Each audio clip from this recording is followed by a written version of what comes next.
好来，乡亲啊，过来在地人在地情，继续来到台南南华的西部老街。曾经是一条真繁华的街啊，但是随着时代的变迁，人口老化，目前敢若剩2间的柑仔店，甲1间卖野子的店家。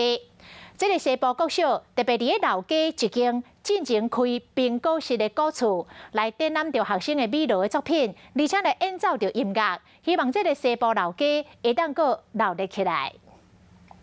台南南华西部老街，较早是一条真繁华的街路，因为随着时代变迁，人口的老化，目前只剩2间柑仔店，甲1间卖椰子的店。为了要学生了解老街历史，由西部国小将这老街风华再现的议题结合学校定的课程内面。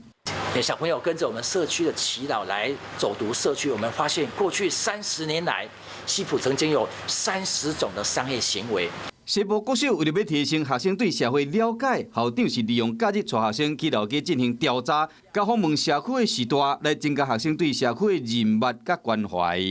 那我们第一步要做的是，把小朋友的作品来到这个西埔冰店来做一个展览。好，那吸引的很多社区的耆老、社区的年长者，他们慢慢的在唤起他们的回忆。伊遮落冰机店暗时伊就人拢来遮佚佗啦，嘛有荡秋景。 校长希望伫老街办活动，和校友会使倒来老街甲学校做伙共同见证西部老街风华再现。